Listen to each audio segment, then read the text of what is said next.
Today we are going to be looking at a question to find the dihedral angle between two intersecting lamina. Here we have a 3D model of two intersecting lamina over planes of reference. On our planes of reference we can see the projection lines of the two intersecting lamina on our elevation and plan. Here we can see our elevation and plan of the two intersecting laminas.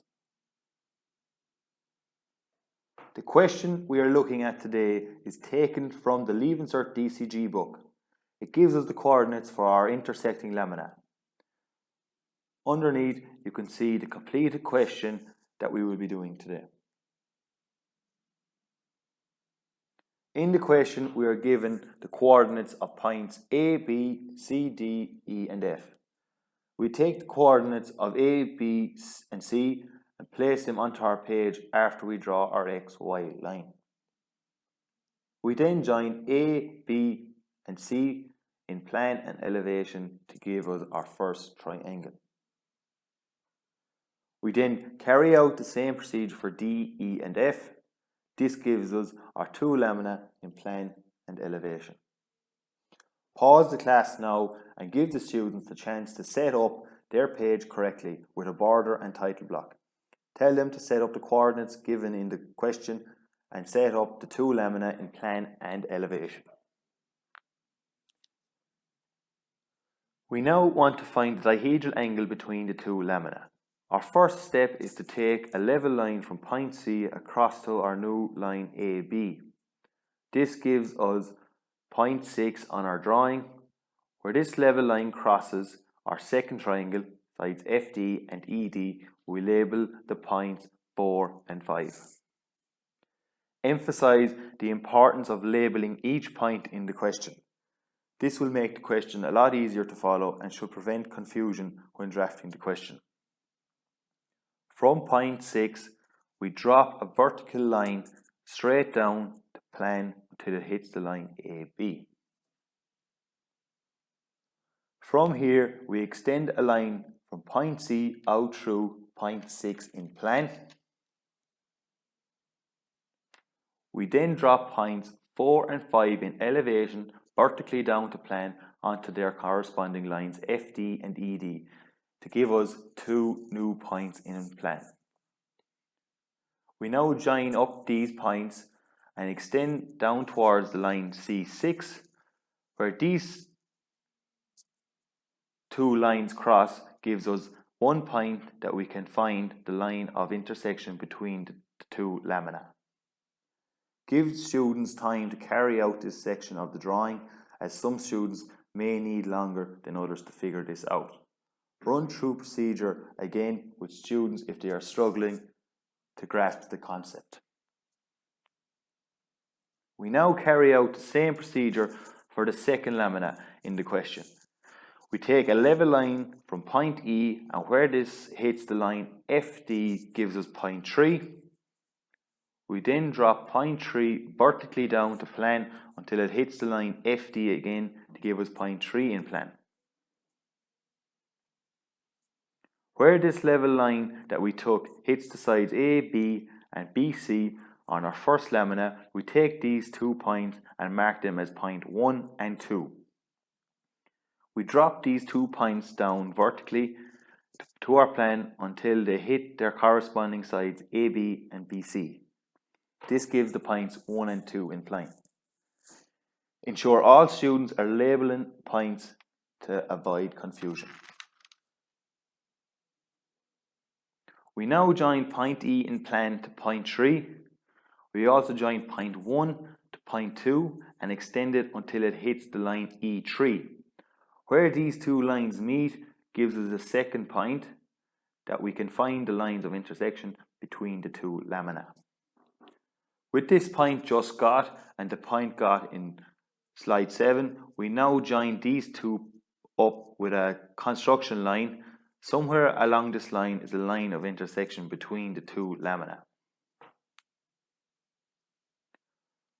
Where this new line crosses the side CB of one lamina and crosses the side DE of the other lamina gives us 2 points which are the end points of the line of it intersection between the two lamina. We bring these lines vertically up on our page until they hit their corresponding lines in elevation, C, B and D, E. We label these points in plan and elevation S and T. We join S and T up to give us the line of intersection in plan and elevation. We now put the outline of the two intersection laminas in heavy in plan and in elevation. Give students time to complete the plan and elevation. The use of the 3D model will help the students visualize what sections of the lamina are seen or not.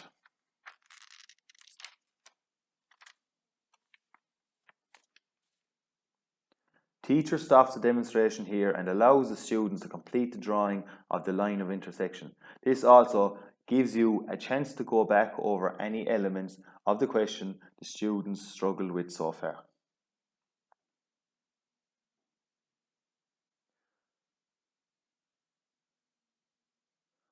Bring out two lines, one from point S and one from point T, perpendicular to the line of intersection. Set up an X1 and Y1 line parallel to this line of intersection.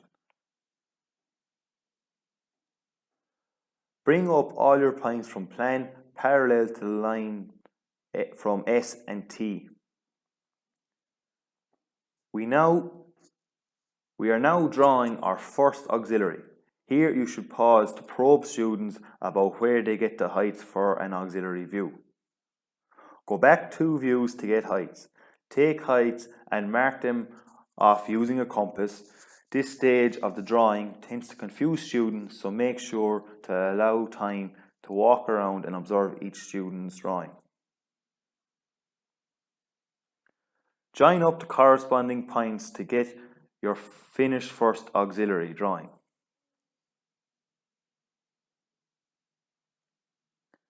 Make sure to label your X1 and Y1 line and your line of true length, which is the ST line.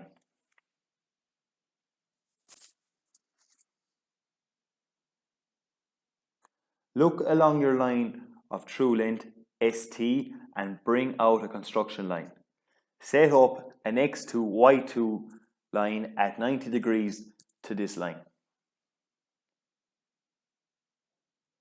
Set up a datum line parallel to your X1, Y1 line near the plan view. Go back 2 views to the plan view and take the heights for the second auxiliary. Join up the points.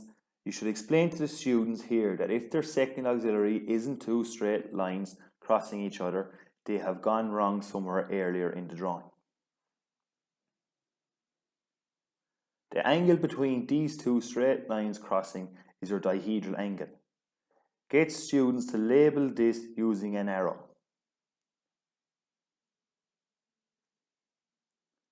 This is the completed drawing. Emphasize to the students the importance of putting finish lines in heavy and that all parts of the drawing are labelled correctly. This will be of huge benefit to them revising for exams. As well as using 3D models to visualize what we are drawing, we can also use technology in the form of augmented reality to help visualize our question and finding the dihedral angle. Here is a video of an augmented reality. Using our eDrawings viewer, we are able to visualize our intersecting lamina in augmented reality in front of us. Using this technology, it allows us to view the 2 intersecting lamina from different angles and viewpoints.